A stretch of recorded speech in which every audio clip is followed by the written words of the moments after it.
Metro నగరవాసులకు వేగవంతమైన ప్రయాణాన్ని అందిస్తుంది. అయితే కేవలం ప్రయాణికులకు మాత్రమే కాకుండా సామాజిక బాధ్యతను కూడా చాటుకుంటుంది మెట్రో. అందుకు నిదర్శనం తాజాగా గుండె మార్పిడి కోసం గ్రీన్ ఛానల్ కారిడార్ ఏర్పాటు చేసింది మెట్రో.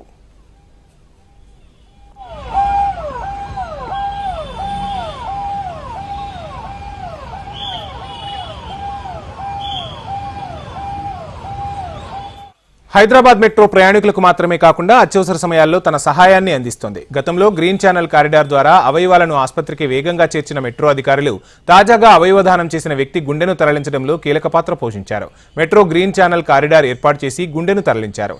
ఎల్బీ నగర్లోని కామినేని ఆసుపత్రిలో ఓ వ్యక్తి బ్రెయిన్ డెడ్ అవ్వగా అతని హృదయాన్ని దానం చేసేందుకు కుటుంబం ముందుకొచ్చింది.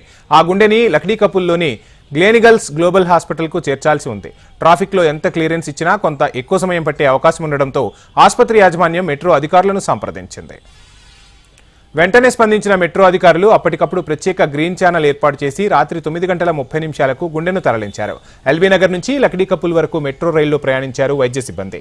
ఈ మార్గం మొత్తం 13 కిలోమీటర్లు ఉండగా అధికారులు గ్రీన్ ఛానల్ ద్వారా కేవలం 13 నిమిషాల్లో 13 స్టేషన్లను అత్యంత వేగంగా దాటుకుంటూ ఆ గుండెను పదిలంగా ఆసుపత్రికి చేర్చారు. కేవలం ప్రయాణికులను మాత్రమే కాకుండా ఇలాంటి సందర్భాల్లో కూడా మెట్రో ఎప్పుడూ ముందుంటుంది అంటున్నారు మెట్రో ఎండీ ఎన్వీఎస్ రెడ్డి.